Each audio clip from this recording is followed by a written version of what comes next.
Okay, so we are on Kaf Zayin Amud Aleph, towards the bottom.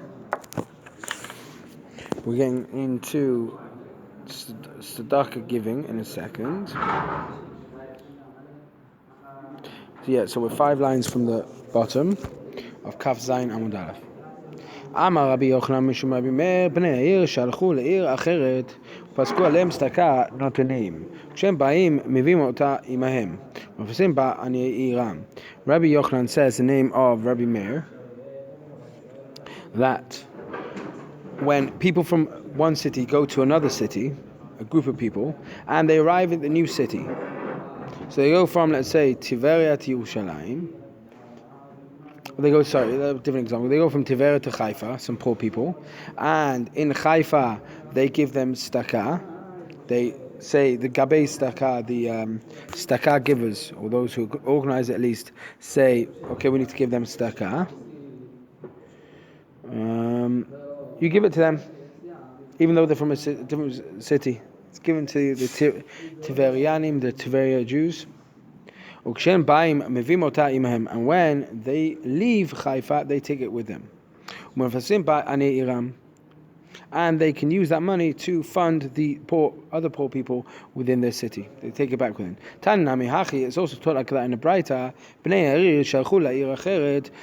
People from one city. So that was the opinion of Rabbi Yochanan, name of Rabbi Meir. But now we actually quote a Braita itself. People who go from one city to another. And they appoint the giving of the staka. And then when they leave, they can take the money with them. However, an individual that goes to a different city, and they say, okay, here's your staka. When he leaves, it's given, if he wants to leave, it's given to the poor of the city he went to. Again, so he's from Tiveria, he goes to Haifa and he asks for charity. They give him charity. When he leaves, however, Haifa, because he's the individual, he's like any other individual in the city. And the individuals of the city receive charity for that city. And therefore, when it's a group, that's one thing. But when it's a person, then his din is, the rule is that he can't take the money with him, and rather it stays in the city which he is in. And when he leaves, he can't take it with him.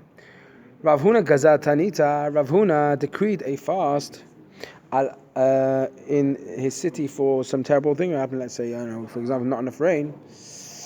Rav Chana bar Chinalai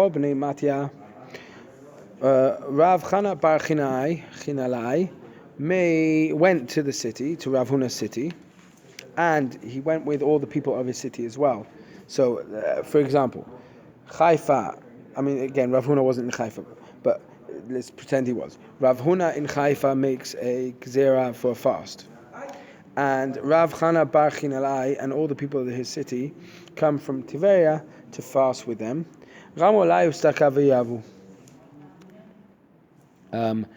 The city, Haifa, the people who organize staka, decree that we have to give staka. They have to give staka, everyone in the city, also the visiting people from Tiveria. Because when we fast, do a public fast, we also give staka, because that's part of the tshuva process, the repentance process. When they wanted to go, actually, so there's a girsa change here. Lemete means to come, to bring. So actually it says, the girsa in the Rishonim, the way the Rishonim read it is lemezal, when they wanted to leave the city. So the Tiveria Jews who joined the fast of the Haifa Jews now want to leave. Amule notva lan mar, give us back the charity that we gave and we'll use it for charity in our city. And we'll use it, like I just said, to fund the poor of our city. Amalahu tinyana. Rav Huna says, but was it not taught? When we said about the groups coming, the groups taking the money with them, he says there's a continuation. When do we apply this rule that the group of poor people who would come from Tiveria to Haifa would take the money back with them when it was given to them in Haifa? When does that apply? B'shein sham chever ir. When there's no chever ir. What's a chaver ir? A chaver ir or chever ir, chaver ir, is Rashi says, Talmid Chacham hamitasek b'tzarkei tzibur. A Talmid Chacham who is involving himself with the needs of the community. But if there is a chaver ir there, tinaten lechaver ir, it should be given to the chaver ir. Why? Because he's been appointed on the stakah, and he's able to make a decision on where it goes. And so when the money was given in Haifa by everyone, the money is given on condition that the chaver ir, the rabbinic figure who's involved in this charity giving, can make a decision on what purpose or for what need the tzedakah will be given. And so when these people now want to go back to Tiberia, he can make a call and say, no, we need it here. He says, all the more so, it makes more sense that I get to make this call and the money stays by me in the city, in Haifa, doesn't go back to Tiberia with you, because the poor in your city and my city rely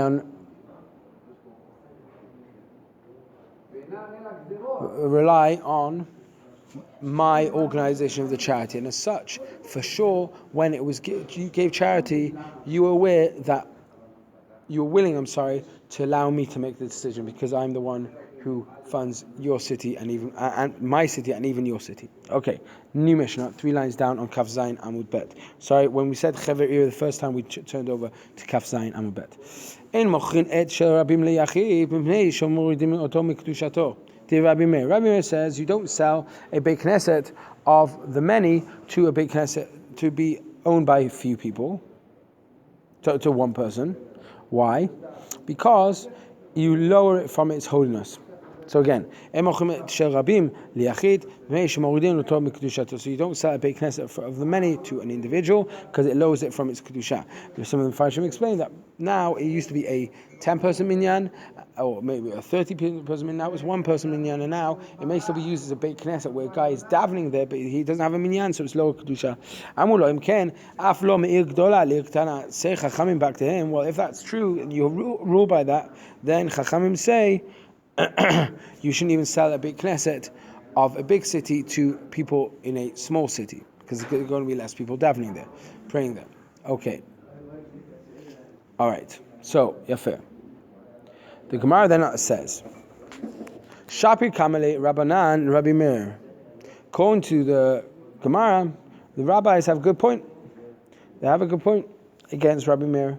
Meaning, if you prohibit the selling of a shul from that belongs to many to one person, so too you should prohibit to sell it from people from a big city to a small city.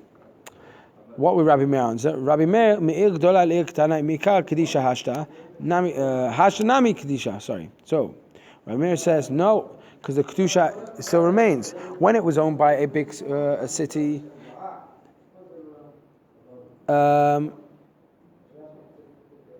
it was from the beginning it was holy, and now also remains holy. Just there, because there are less people praying there, doesn't mean it doesn't remain holy. Of course, it is still holy.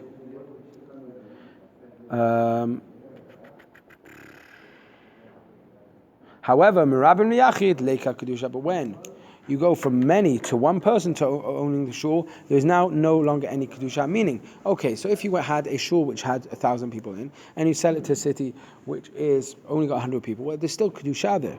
But when you sell a Beit Knesset from the many to one person, then it loses its kedusha.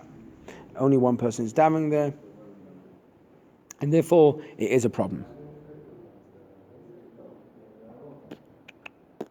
They say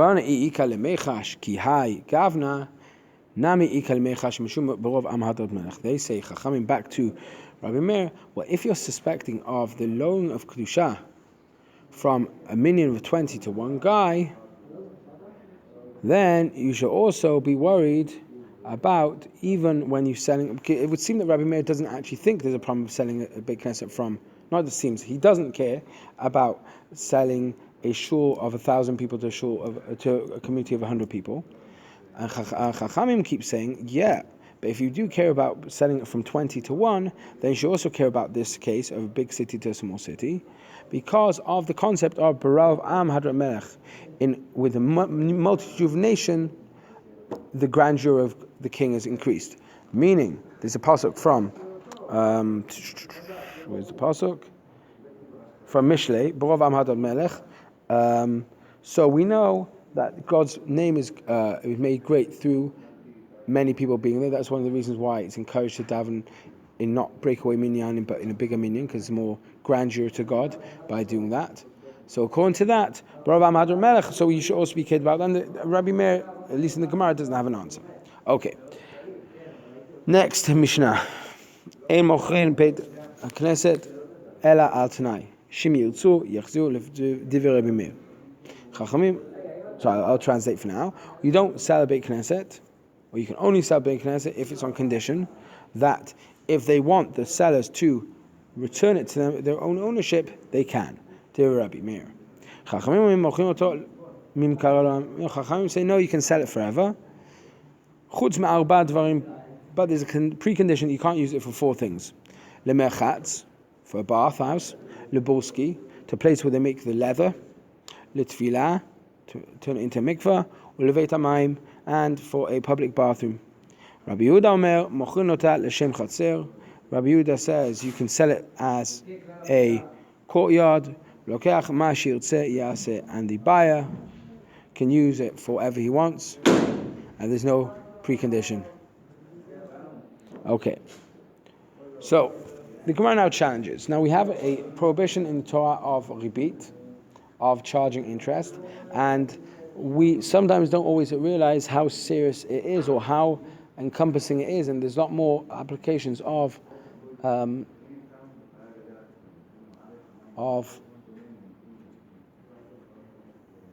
it's called of ribit than we realize. Okay, so as I said, we don't always realize how encompassing it is. So the Gemara now challenges Rabbi Meir, right? So Rabbi Meir says you can sell it, but only on condition that if the sellers want it back, that it's given back. Rabbi Meir, hechidayeba, havela, ribit. How is it possible that people can live in it? It's a prohibition of ribit, of interest, because once it's given back, let's say they paid $1,000 for this shul, or 1,000,000 shekels. We'll go more normal number, 1,000,000 shekels, and after 10 years, it's returned. In that period of time, the people who've been living there, using it, have benefited more than 1 million. They then pay back. The seller returns the 1,000,000. The buyers get the 1,000,000 back, but the buyers have also had for that last 10 years use of the building, so it will be ribit now, because it's not renting, it was an acquisition, and they benefited from that acquisition, and actually Ki'ilu made more than 1,000,000 shekels. Amra Yochanan, Rabbi Meir, Shitat Rabbi Yehuda, Amra. Rabbi Yochanan, so Rabbi Yochanan says that Rabbi Meir holds of the opinion of Rabbi Yehuda, not Rabbi Yehuda Nasser, Rabbi Yehuda bar Ilai, Damar Tzad Echad Beribit Mutar, who holds that when there's one side on ribit, it's mutar. What does one side on ribit mean? That there's only a doubt if there's going to be ribit, and then it's mutar. And that gives an example of this Rabbi Yehuda's idea. The Tanya, taught in a Braita, Hare Shaya Noshe Bechavero Maneh, someone who lent someone else someone borrowed from someone else a maneh, a coin of a maneh, v'asalo sadeu mecher, and he said, if I won't return you this coin, this field will be yours. Bezman shemocher ochel perot.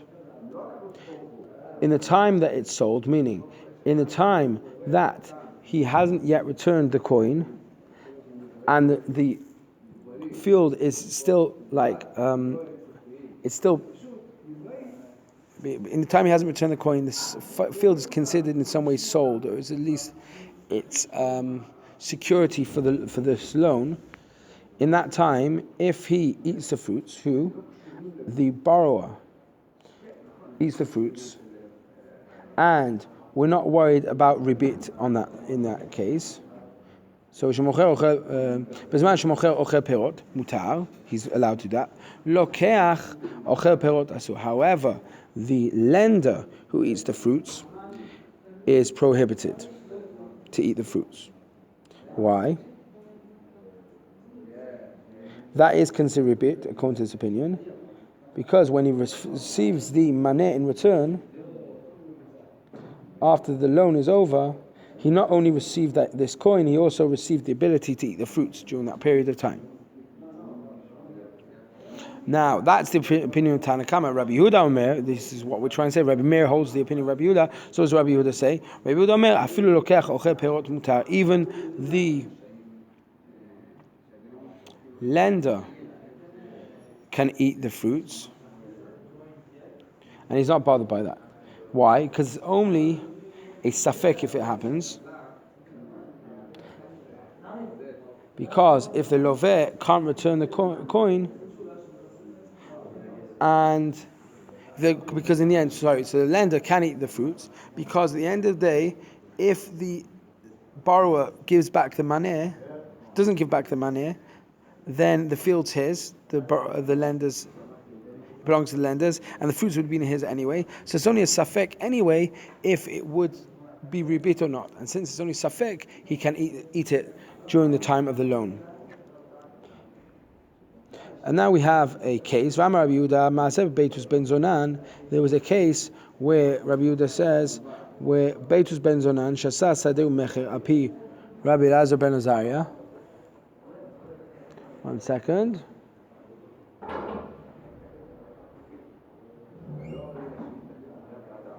So there was a case that 1 second. This Beitus ben Zonan made his field mecher, like he did this whole case which we just discussed with the money and the coin being security for the loan. The coin and the land being security for the loan of the coin. So he did it according to Rabbi Elazar ben Azariah. And the lokeach, the lender, was eating the fruits. אמרו לו, משם ראיה, מוכר אוכל פירות היה, ולא לוקח. So they said, he brought proof from this case, and the Tanakama says to him, or Chachamim, whoever it is against Rabbi Yehuda, says, that's not proof. Why? משם ראיה, מוכר אוכל פירות היה, ולא לוקח. Who was the one who was eating fruits there? It was the borrower of the field, the one who said, the borrower of the coin, who said the field is yours, meaning belongs to you, the lender, if I don't return the coin. So, meaning he got the case wrong. It wasn't the lender who was eating, it was actually the borrower who was eating. משם ראה מוכר אוכל פירות ולא לוקח. יפה. My binayu. So my binayu, what's the difference between Tanakama and Rabbi Yehuda? Now, there's actually a Girsa change here and says it's in name. It says Amar Abaye instead of my binayu Amar Abaye. It makes more sense because in the second we're going to see Rava and what Rava says. So we'll read Amar Abaye instead of my binayu. Sad echad beribit ikabanai. What's the disagreement between these two Tanaim, Chachamim, whoever Chachamim is in this case, and Rabbi Yehuda?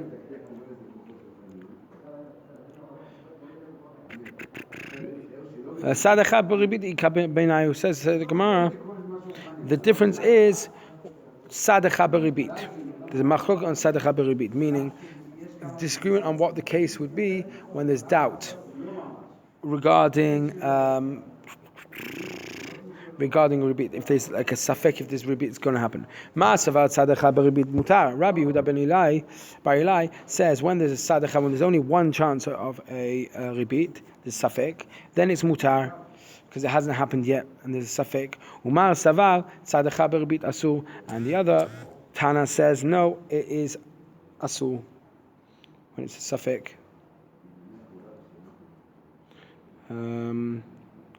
That's Abaye's opinion. according to the Gersa change, the change of the reading of Gemara. Rava Amar Sadacha beribit asur. Rava says actually both of them agree that when there's a case of a chance of ribit, it's still asur. But there's different, because the case is slightly different here. Then there's a machloket. And what's the machloket? Hacha ribit aman lachzi ikabanayu. The machloket is in a case of ribit on condition of returning. Mar savar ribit aman lachzi mutar, umar savar asur. Rabbi Yehuda Bar Ilai says ribit on condition of returning is mutar, and the Tanakama, the Chachamim, say it is asur. So. Rabbi Yehuda Bar Ilai holds what he said on when it's on return, on condition of returning the coin,